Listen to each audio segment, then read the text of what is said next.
Bozu Bozu Iloden, Yaorana, Vinika, comment il est? Comment allez-vous? Zazotfe. C'est très bien, bonjour tout le monde. Comment allez-vous? Bienvenue dans cette nouvelle émission. Kimoun qui dit. Kimoun qui dit. T'inquiète pas la visote. C'est le nom qu'a sauvé, c'est Jésus. En l'emmène qu'à la vélote. Oh, Kimoun qui dit. T'inquiète pas la visote. C'est le nom qu'a sauvé, c'est Jésus. En l'emmène qu'à la vélote. Aujourd'hui, nous allons laisser la place à Angèle Moya. Elle a servi en Afrique et depuis presque 15 ans, elle sert à la Martinique. Donc, comme je l'ai dit, elle est femme de pasteur, elle est médecin du CMPP, Centre Médico-Psychologique Pédagogique. Donc, actuellement, elle est médecin coordonnateur. Sinon, elle a servi pendant 12 ans en tant que médecin coordonnateur pour les enfants handicapés. Et elle anime aussi en ce moment des séminaires, des retraites spirituelles pour les femmes. Elle est aussi responsable et elle anime des groupes INSTE. Donc c'est une personne très active. Et même, elle a repris ses études théologiques avec INSTE niveau 2. Donc voilà un petit peu qui est Angèle Moya, une femme formidable. Mais voilà qu'il y a quelques mois, Angèle ainsi que toute sa famille sont passés par des moments très difficiles. Elle a connu le deuil. Elle vous expliquera tout ça, comment Dieu l'a aidée, comment Dieu l'a relevée, comment Dieu a fait des choses extraordinaires et merveilleuses. Donc, je vous laisse, chers amis, avec Angèle.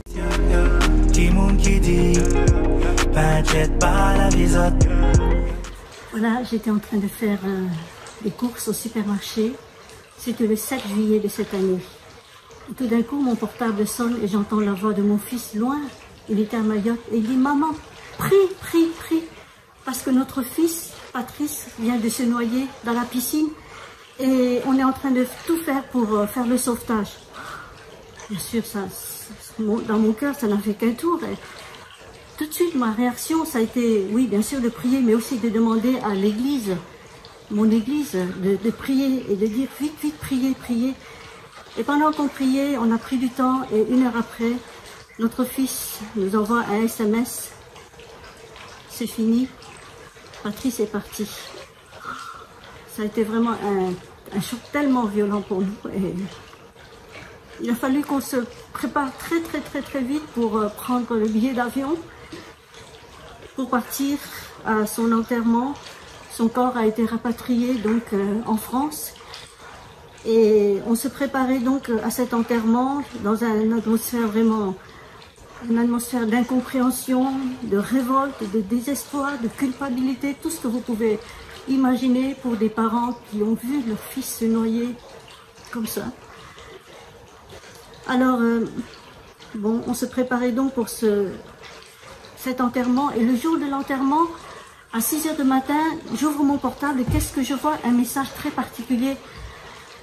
Docteur, tu es cas contact car je viens de m'apercevoir que je viens d'attraper le Covid-19.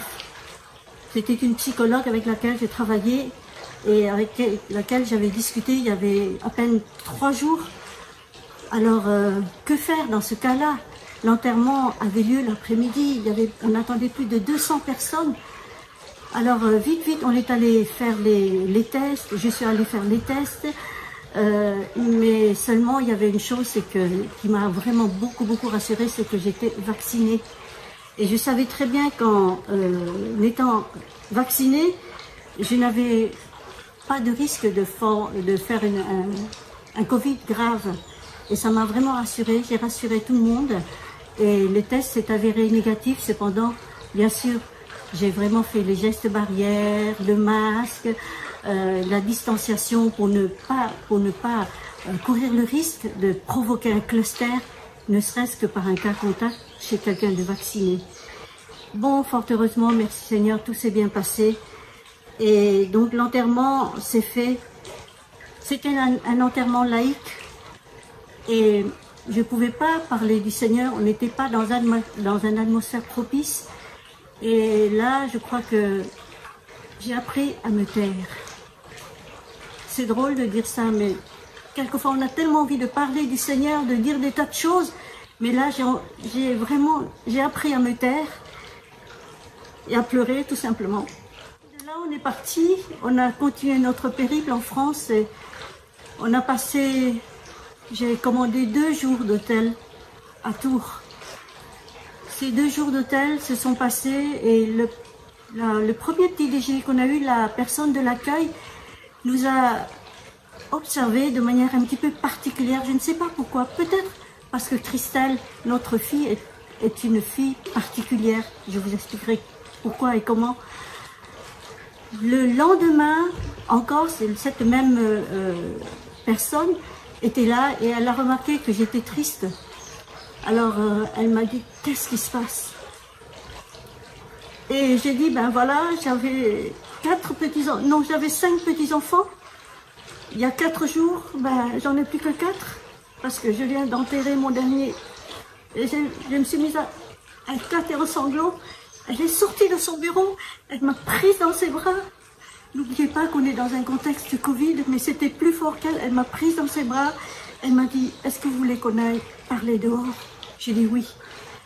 Alors on est donc sortis et j'ai raconté un petit peu mon histoire, qu'est-ce qui s'est passé, notre petit-fils, l'enterrement et tout ça. Elle m'a bien écoutée, puis elle m'a dit, laissez-moi maintenant vous raconter mon histoire. Aujourd'hui j'ai 36 ans, mais quand j'avais 17 ans, mon frère de 16 ans s'est suicidé. Et quand il s'est suicidé, je me sentais tellement seule. Je ne savais pas comment faire, personne n'était là pour m'aider. Et j'étais très isolée. Et alors, en plus, mes parents étant divorcés, on m'a dit, oh, de toute façon, toi, tu vas finir comme ta mère, tu vas devenir folle, tu vas pas être bien du tout. Il y avait un tas de malédictions qui étaient tombées sur moi et je ne savais plus où donner de la tête. Et à cette époque-là, eh bien, il y avait le film de Mel Gibson, La Passion du Christ, qui raconte justement l'agonie du Christ sur la croix du Calvaire et toutes les souffrances. Eh bien, elle dit, j'ai regardé ce film et je comprenais pas, mais enfin, pourquoi tant de souffrances, pourquoi tant d'horreur, qu'est-ce qui se passe? Je ne comprenais pas et je n'avais jamais entendu parler de Dieu ni quoi que ce soit. Et ça m'a vraiment posé des questions. Et à cette même époque, j'étais en contact avec mon oncle. Mon oncle qui a 6 enfants et qui a adopté un enfant trisomique. Tout en sachant que cet enfant trisomique était en mauvaise santé. Et 1 an après, cet enfant est décédé.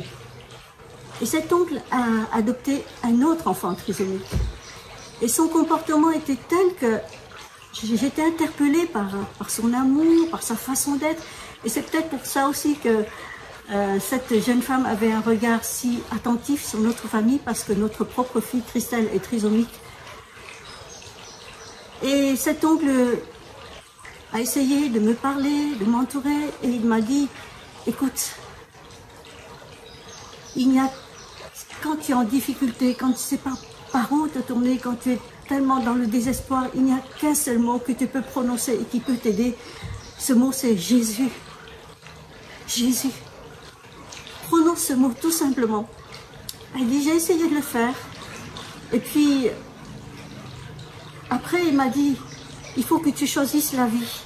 La vie et non la mort. Choisis la vie, ne choisis pas la mort, parce que elle me disait, j'avais tellement envie de mourir. C'est vrai que elle a continué à me parler comme ça et je lui ai dit, mais tu sais, moi aussi je suis chrétienne. C'est vrai que d'emblée, je n'ai pas sorti mon CV. Je suis chrétienne, je suis femme de pasteur, ça fait 52 ans que je suis convertie. Non, j'ai vraiment laissé les choses faire. Parce que quelquefois, en voulant étaler, vouloir à tout prix témoigner comme nous on pense, on peut faire fuir les gens aussi.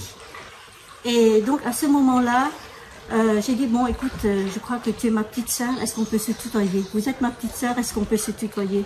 Oui, je m'appelle Camille, oui, moi je m'appelle Angèle.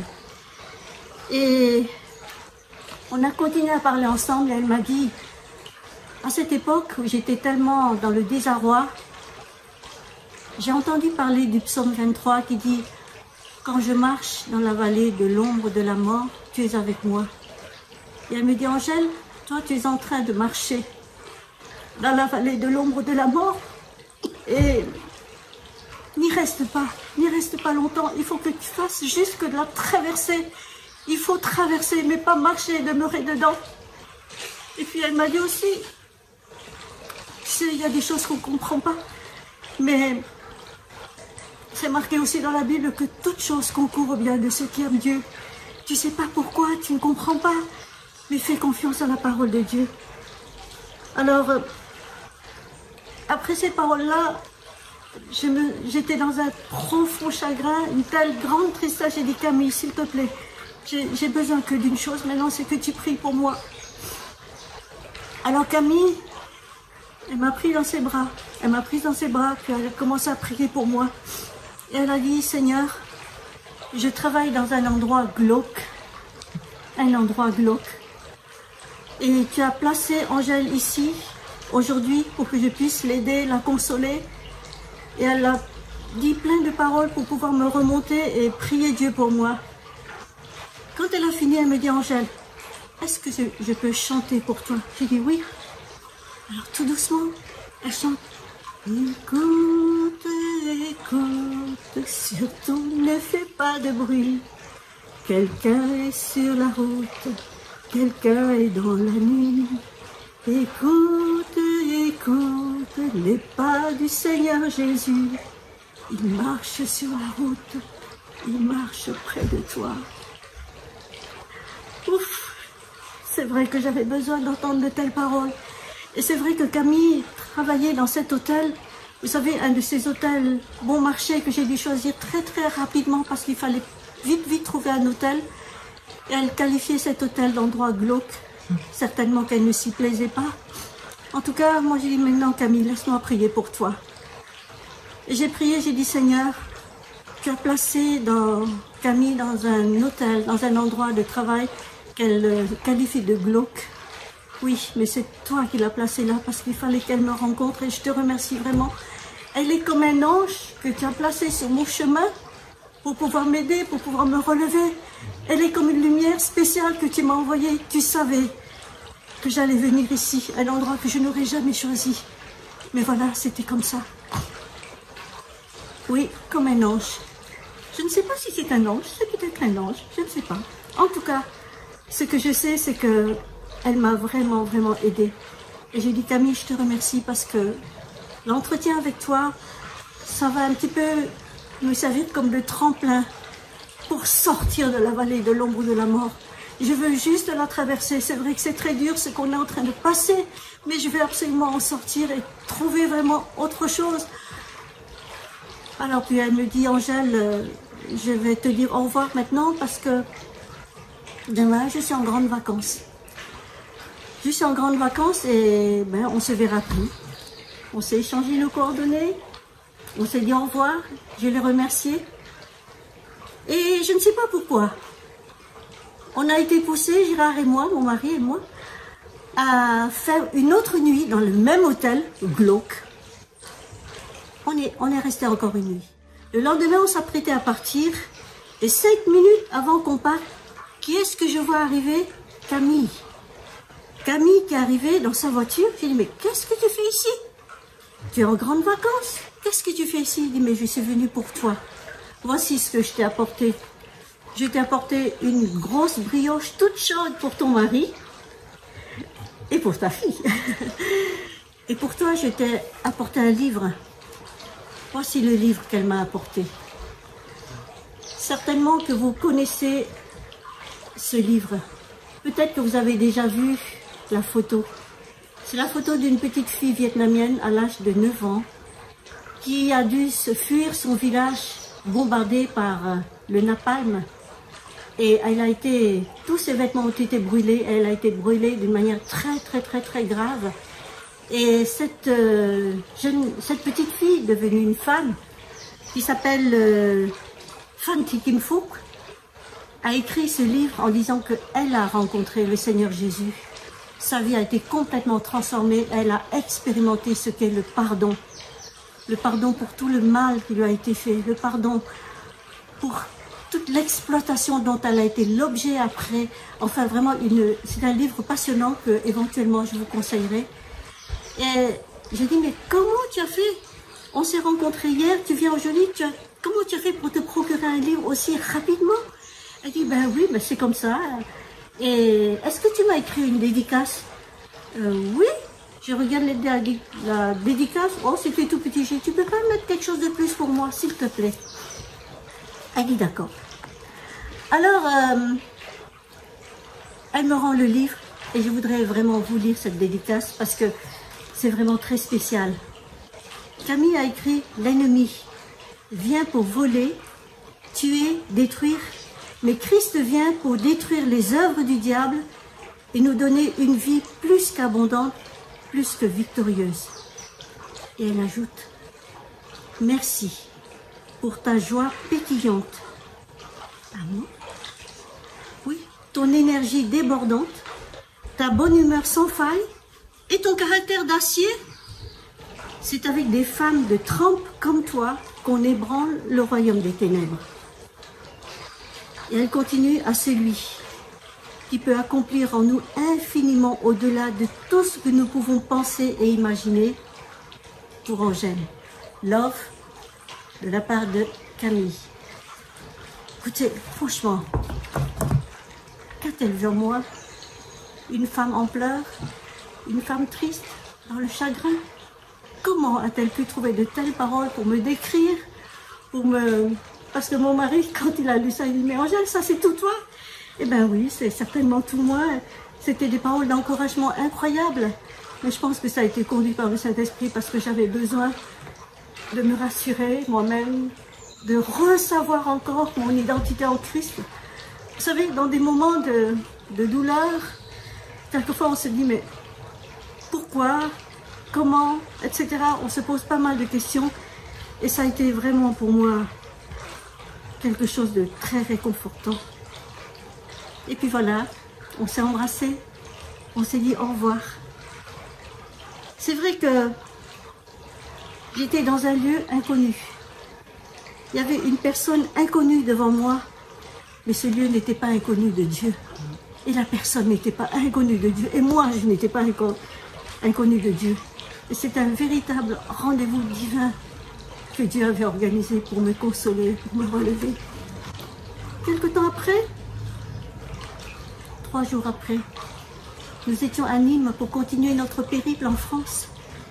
Et nous voici à Nîmes, on se baladait dans les rues de Nîmes. Et j'avais dit à Gérard: écoute, j'ai bien envie de changer de tête, de me couper les cheveux.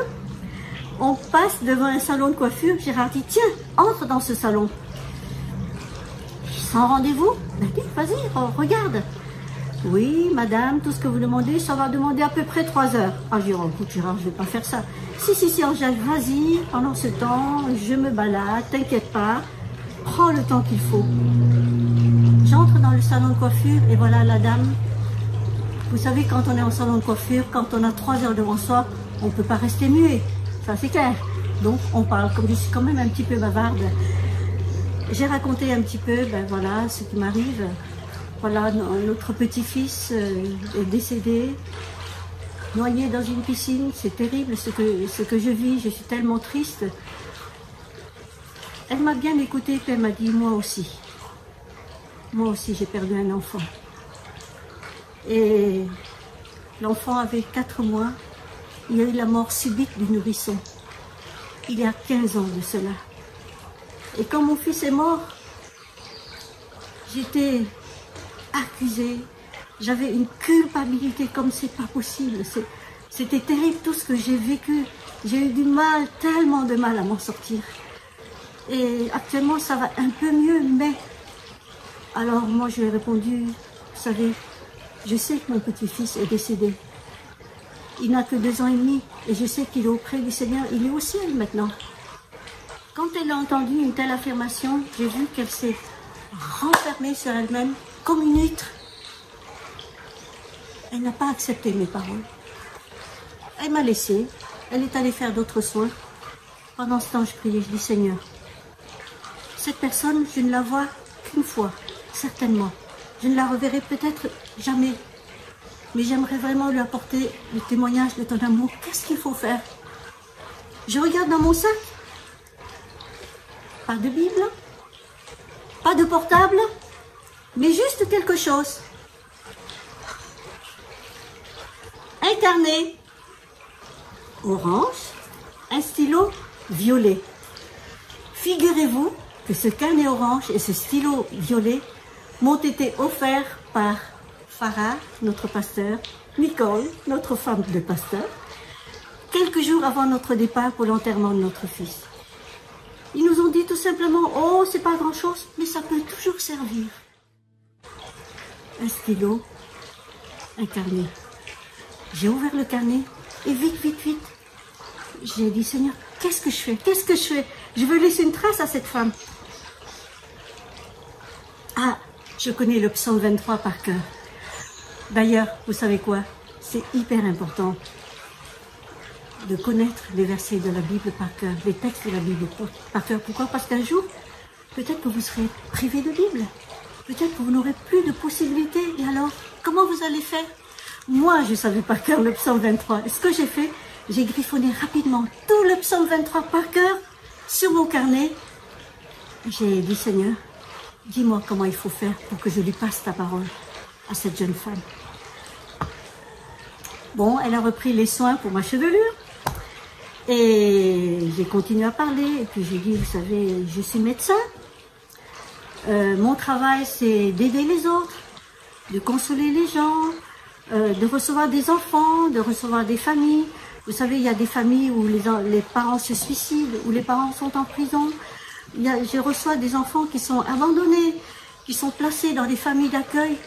Je reçois des enfants dans des familles monoparentales, des enfants avec de grosses difficultés. Et mon travail à moi, en tant que médecin coordinateur de CMPP, c'est de pouvoir les aider, de pouvoir les orienter, de pouvoir les conseiller et conseiller les familles.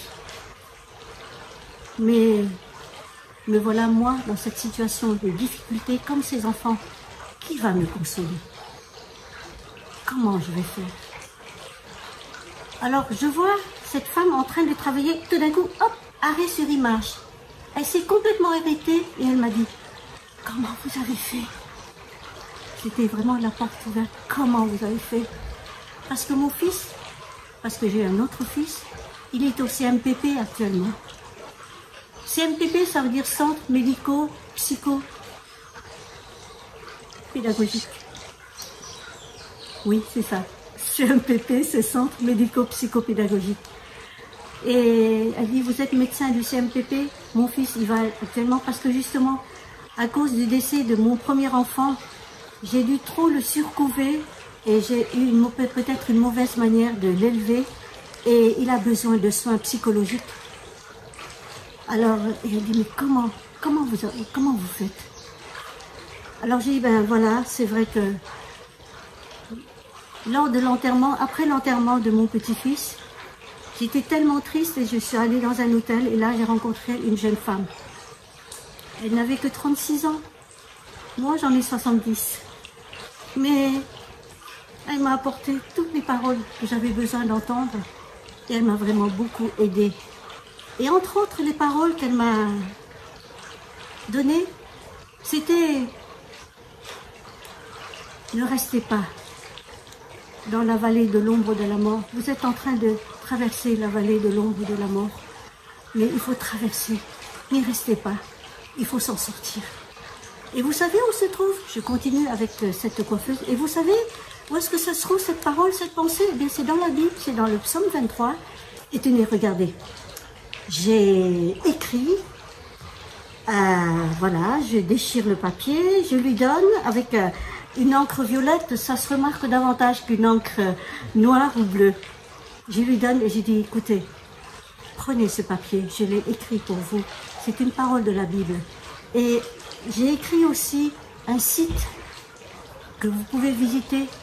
Vous habitez à Nîmes et le site, c'est le site web de l'église de Nîmes, mon église à Nîmes.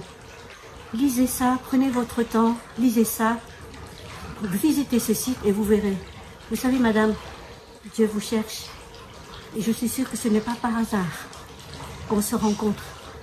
Moi, quelqu'un m'a consolé, quelqu'un m'a aidé. Et maintenant, je voudrais vraiment que vous aussi, vous puissiez sortir de cette période de deuil et de cette culpabilité dans laquelle vous êtes. Voilà, je voulais parler comme ça et c'est comme ça qu'on s'est quittés. Et c'est vrai que quand je pense à tout ce que j'ai vécu, je ne peux pas m'empêcher de me rapporter à la Bible, la parole de Dieu qui dit dans la seconde épître de Paul aux Corinthiens, au chapitre 1, et qui colle exactement à la situation que j'ai vécue. L'apôtre Paul qui dit « Béni soit Dieu, le Père de notre Seigneur Jésus-Christ, le Père des miséricordes et le Dieu de toute consolation, qui nous console dans toutes nos afflictions, afin que par la consolation dont nous sommes l'objet de la part de Dieu, nous puissions consoler ceux qui se trouvent dans quelque affliction. » Et c'est vrai, c'est chouette de pouvoir connaître la Bible, mais quand on peut la vivre en direct, c'est vraiment quelque chose de tellement réconfortant. Dieu m'a consolé au moyen de Camille. Moi, j'ai consolé la coiffeuse pour mon histoire. Alors j'aimerais juste vous dire, Dieu sait comment me relever. Dieu a su comment me relever. Et quelle que soit la situation dramatique dans laquelle vous pouvez vivre, l'épreuve, la difficulté, l'incompréhension, la difficulté, je ne sais pas quoi, Dieu a la solution et il est vraiment le Dieu de la consolation. Bye bye. J'en ai fini avec mon témoignage et je vous remercie vraiment de m'avoir écouté jusqu'au bout. J'étais un petit peu bavarde, n'est-ce pas? Mais ça fait rien. Que Dieu vous bénisse. Merci à Angèle pour ce merveilleux témoignage. Dieu est fidèle, Dieu est bon, il nous accompagne et c'est lui qui nous console. Alors maintenant, quoi de plus beau que d'écouter un merveilleux chant? Or, je vous laisse le découvrir. Oh, je vous assure, vous serez pleinement satisfait.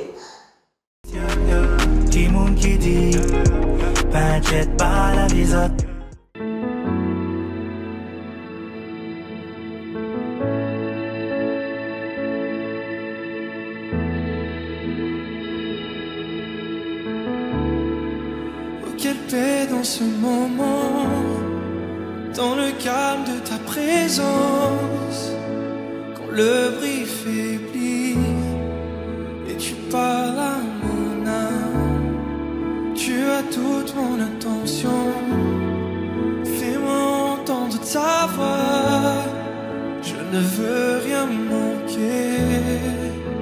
Seigneur, mon cœur désire plus de toi, mon cœur recherche ta face, alors je cède à toi. Tout en moi est ému par ton amour, captivé par qui tu es. Conduis-moi à te connaître plus encore, je veux m'approcher de toi, laisser mes peurs derrière moi. Seigneur, viens toucher ma vie à nouveau.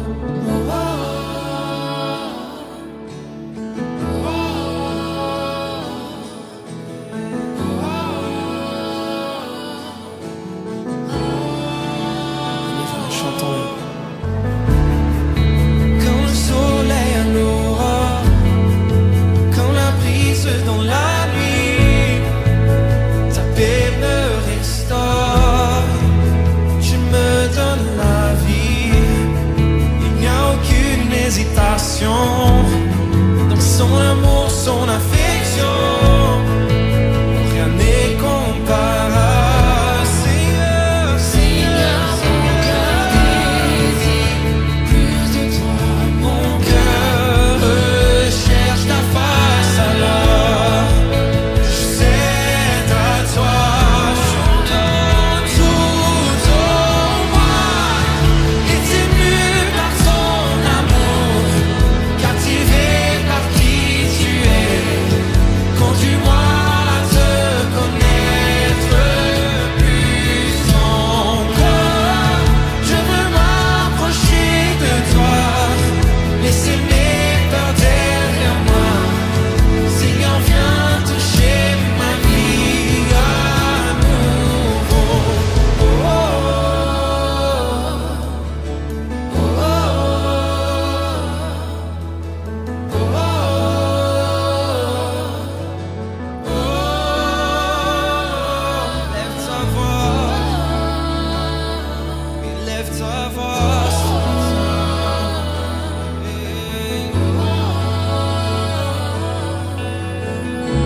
toi seul c'est fait. Jésus vient régner dans ma vie. À toi j'ouvre mon cœur, Seigneur. À toi j'ouvre mon cœur, jamais. Fais ce que toi seul c'est fait. Jésus vient régner dans ma vie. À toi j'ouvre mon cœur, Seigneur. À toi j'ouvre mon cœur à jamais. Fais ce que toi seul sais faire. Jésus vient régner dans ma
tout ton âme est ému par ton amour, captivé par qui tu es. Conduis-moi à te connaître plus encore. Je veux m'approcher de toi, laisser mes peurs derrière moi. Seigneur, viens toucher ma vie à nouveau.